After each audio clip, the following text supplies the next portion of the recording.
นองកាលនោះឯងស្ដេចកងោកពោលឡើងទៀតថាណែលោកប្រធានរដ្ឋមន្ត្រីចូលស្ដាប់ពាក្យយើងសិនយើងបានគិតទុកដូច្នេះថាកាលបើតាំងឲ្យសត្វក្អែកជាស្ដេចឲ្យទៅគ្រប់គ្រងនៅប្រទេសរបស់ស្ដេចហង្សដែលចាញ់សង្គ្រាមពួកយើងចំណែកឯវត្ថុដែលមានតម្លៃទាំងឡាយដែលមាននៅក្នុងប្រទេសនោះច្បាស់ណាស់ថាសត្វក្អែកនឹងបញ្ជូនមកថ្វាយយើងជាសួយសារអាករមិនខានអាស្រ័យដល់ហេតុនេះយើងនឹងនៅលើភ្នំដោយសេចក្តីសុខដ៏ក្រៃលែងសត្វថ្មាតជាប្រធានរដ្ឋមន្ត្រីបានស្ដាប់ហើយសោយក្អាស់ក្អាយហើយពោលថា16ជនណាមួយត្រេកអរមុនចំពោះប្រយោជន៍ដែលមិនទាន់មកដល់តាមគំនិតដែលខ្លួនគិតទុកជននោះនឹងត្រូវជួបនៅក្តីក្តៅក្រហាយស្ដាយក្រោយដោយព្រាហ្មណ៍ដែលវាយបំបែកក្រឡ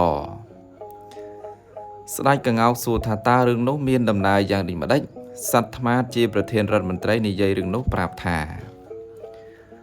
រឿងព្រាហ្មណ៍វាយបំបែកក្រឡនៅនគរមួយមានព្រាហ្មណ៍ម្នាក់បានអាហារក្រៀមមួយក្រឡពេញហើយរីករាយសប្បាយចិត្តដូចបានទ្រព្យសម្បត្តិច្រើនព្រាហ្មណ៍នោះបានកាន់យកអាហារក្រៀមមួយក្រឡហើយដើរទៅលុះដល់ព្រះអាទិត្យបញ្ចេញកម្ដៅខ្លាំងពេកទើបគាត់ដើរចូលទៅដេកសម្រាកកាយក្នុងរោងដាក់ឆ្នាំងមួយកន្លែងដែលពោពេញទៅដោយឆ្នាំងនៅពេលដែលសម្រាកនោះព្រាហ្មណ៍ក៏បានកាន់ដំបងជាប់នឹងដៃដើម្បីរក្សាអាហារក្រៀមនោះព្រោះគាត់គិតថាកាលណាអាត្មាអញលក់អាហារមួយក្រឡនេះទៅនឹងបានប្រាក់10រៀលកាលនោះអាត្មាអញនឹងយកប្រាក់10រៀលនោះទៅទិញវត្ថុចានឆ្នាំងជាដើមយកទៅលក់តទៀតដើម្បីបានប្រាក់ឲ្យកាន់តែច្រើនថែមទៀតហើយទៅទិញវត្ថុដទៃទៀតមានម្លូនិងសម្ពុតជាដើមយកទៅលក់ទៀតសន្សំទ្រព្យរហូតទាល់តែបាន100,000រៀលហើយចាំទៅដណ្ដឹងប្រពន្ធឲ្យបាន4នាក់តែម្ដង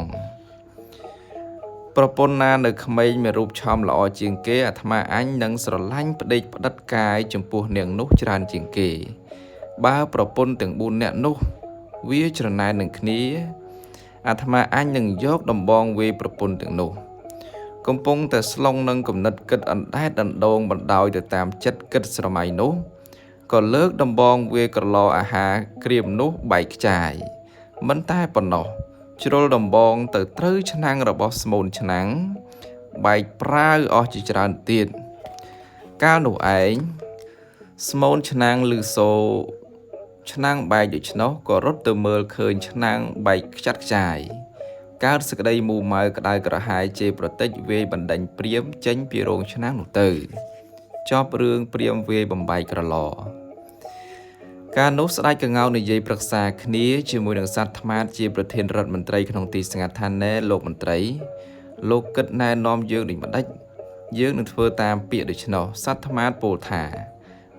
17ជនណាដែលណែនាំព្រះរាជាកំពុងដើរខុសផ្លូវមិនខុសពីជននោះកំពុងដើរក្បែរសត្វដំរីចុះប្រេងដ៏កាចសាហាវដែលមិនខ្លាចអ្វីទាំងអស់ព្រះអង្គសូមមេត្តាព្រះរាជសណ្ដាប់បន្ទាយដែលយើងទម្លាយនេះគឺទម្លាយបានដោយអំណាចកម្លាំងរបស់ទូលបង្គំឬមួយទម្លាយបានដោយឧបាយកលប្រឌិតកើតឡើងដោយប្រាជ្ញាព្រះអង្គស្ដេចក្ងោកឆ្លើយតបថាដោយឧបាយកលលោកប្រធានមន្ត្រីទេតាមិនមែនយើងទេសត្វថ្មាតពោលថាបើធ្វើទៅតាមពាក្យណែនាំទូលបង្គំយើងពុំគួរនឹងលើកកងទ័ពឲ្យត្រឡប់ទៅប្រទេសយើងវិញទេព្រោះថារដូវនេះជិតដល់រដូវភ្លៀងហើយបើនឹងរៀបចំធ្វើសង្គ្រាមតទៅទៀតទាំងសងខាងមានកម្លាំងកងទ័ពស្មើគ្នាឯការដកថយកម្លាំងកងទ័ពទៅកាន់ប្រទេសយើងវិញក៏លំបាកហើយនៅក្នុងប្រទេសសត្រូវផងដើម្បីបានជាប្រយោជន៍ឲ្យកើតសេចក្តីសុខធំទូលាយនិងកេរ្តិ៍ឈ្មោះនោះយើងគួរតែធ្វើនៅសន្តិភាពហើយសំដកតបថយចេញទៅយើងគំនឹកសប្បាយថាបន្ទាយរបស់សត្រូវដែលយើងបានវាយបាក់បែកខ្ទេចខ្ទីអស់ហើយកេរ្តិ៍ឈ្មោះយើងក៏ទទួលបានដែរនេះជាទស្សនៈរបស់ទូលបង្គំព្រោះថា18ជនទាំងឡាយណាយកធម៌ដាក់ពីមុខ មិនរវល់គិតថាម្ចាស់ស្រឡាញ់ឬមិនស្រឡាញ់ហើយអាចហ៊ានពុះពៀពោលពាក្យត្រង់មិនជាទីគាប់ចិត្តចំពោះម្ចាស់ជនទាំងឡាយនោះត្រូវបានគេចាត់ទុកជាមិត្តរបស់ព្រះរាជាពិតប្រាកដ 19 នរណាណមិនឈ្មោះថាល្ងងបើយកខ្លួនមិត្តសម្លាញ់កងទ័ពរាជរបស់ខ្លួននិងកេរ្តិ៍ឈ្មោះខ្លួនទៅបោះចោលនៅក្នុងកលៈទេសៈដែលមានមន្ទិលសង្ស័យមិនច្បាស់លាស់ក្នុងពេលធ្វើសង្គ្រាម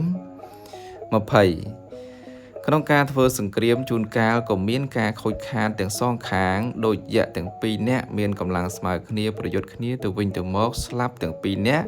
មិនមែនរឿងអ្វីស្ដេចកង្កោសួរថាតើរឿងនោះមានដំណើរយ៉ាងដូចម្ដេចសត្វថ្មាតជាប្រធានរដ្ឋមន្ត្រីនិយាយរឿងនោះប្រាប់ថារឿងចម្បាំងរវាងយៈទាំងពីរនៅពេលមួយមានយៈពីរនាក់ជាអ្នកមានកេរ្តិ៍ឈ្មោះល្បីល្បាញហើយមានកម្លាំងខ្លាំងក្លាដោយការធ្វើតបៈអស់កាលជាយូរណាស់មកហើយដើម្បីប្រាថ្នារាជក្នុងត្រៃលោកក្រោយមកព្រះឥសូរក៏ចេញប្រតិយចំពោះយៈទាំងពីរនាក់នោះទើបត្រាស់ថាចូលឯងទាំងពីរនាក់ប្រាថ្នាពរមកចោះកាលនោះយៈទាំងពីរនាក់ដោយកម្លាំងនៃកាមតណ្ហាគ្រប់សង្កត់ក៏និយាយសូមពរថាបើទ្រង់ប្រោះប្រានប្រទានពរសូមប្រទាននៅទេពធីតាជាទីប្រំប្រៃរបស់ព្រះអង្គកាលនោះព្រះឥសូរទ្រង់ក៏មានសេចក្តីក្រៀវក្រោធតែទ្រង់មិនលះបង់សច្ចៈនៅតែប្រសិទ្ធពរប្រទានទេពធីតារបស់ព្រះអង្គដល់យៈល្ងងខ្លៅទាំងពីរនោះក្រោយមកយៈទាំងពីរជាអ្នកទ្រទ្រង់លោកជាប់ចិត្តនឹងលំអក្នុងសម្ផស្សនាងទេពធីតានោះដោយសេចក្តីឆ្លក់វង្វេងទើបធ្វើឲ្យចិត្តងងឹតងងល់អាក្រក់ក្រៃលែងកើតចំនួនឆ្លុះទាស់តែងដណ្ដើមគ្នាទៅវិញទៅមកដោយសេចក្តីស្នេហាព្រោះអាងថានឹងត្រូវទទួលបាននាងទេពធីតានោះមកណែបណាត់រៀងខ្លួនតែដោយកើតទុកមិនសុខចិត្តក៏ព្រមព្រៀងគ្នាទៅឲ្យចៅក្រមជួយកាត់ក្តីកាលនោះព្រះឥសូរបានជ្រាបសេចក្តីដ៏ខ្លែងព្រះអង្គជាព្រាហ្មណ៍ម្នាក់ចុះមកក្នុងលោកនេះយៈទាំងពីរនិយាយនឹងព្រាហ្មណ៍នោះថានាងនេះបានមកដោយកម្លាំងរបស់យើងទាំងពីរតើសមនឹងឲ្យទៅអ្នកណាម្នាក់ក្នុងចំណោមយើងទាំងពីរនេះព្រាហ្មណ៍នោះឆ្លើយថា21គួរបូជាព្រាហ្មណ៍ព្រោះជាអ្នកមានវណ្ណៈប្រសើរគួរបូជាក្សត្រព្រោះជាអ្នកមានអំណាចចម្រើនគួរបូជាឈ្មួញព្រោះជាអ្នកមានទ្រព្យនិងមានស្រូវច្រើនគួរបូជាវណ្ណៈទាបព្រោះជាអ្នកបម្រើព្រាហ្មណ៍បើលោកទាំងពីរអ្នកជាក្សត្រត្រូវកាន់នៅធម៌ជាក្សត្រ